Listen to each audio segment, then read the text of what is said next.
ปทุมพรจัดพิธีปาฐกถาวันสร้างตั้งพระประชาชนปฏิวัติลาวครบรอบ71ปีและเสื่อมซึมบรรดาเอกสารต่างๆที่สำคัญ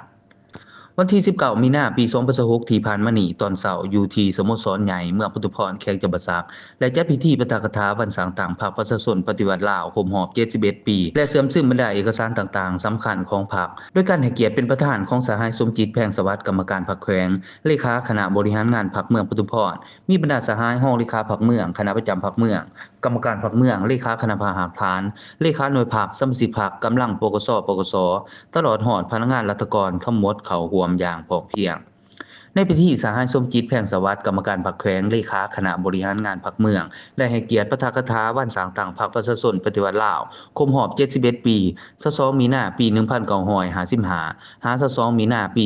2026ซึ่งได้ยกให้เห็นต้นกำเนิดเงื่อนไขสาเหตุและความจำเป็นภาวะวิสัยให้มีการนำพาก็คือการสร้างตั้งพรรคประชาชนปฏิวัติลาวยกให้เห็นผลชัยชนะความเติบใหญ่ขยายตัวการนำพาอันสละสงสัยของพรรคนับแต่การนำพาต่อสู่ปลดปล่อยศาสตร์จนฮอดระยะการปกปักรักษาและการสร้างสรรค์พัฒนาประเทศชาติที่มีประธานไกรสอนพรหมวิหารผู้นำที่แสนเคารพรักของปวงชนลาวทั้งชาติเป็นผู้หล่อหลอมก่อตั้งจากมื้อนั้นจนฮอดมื้อนี้พรรคนับเติบใหญ่เข้มแข็งโปร่งใสและหนักแน่นตลอดระยะ71ปี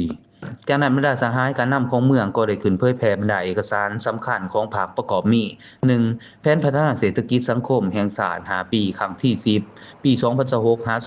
2030 2. วันสร้างตั้งองค์การกวดกล้าภาครัฐครบรอบ44ปีวันที่16กุมภาพันธ์ปี1982หา16กุมภาพันธ์ปี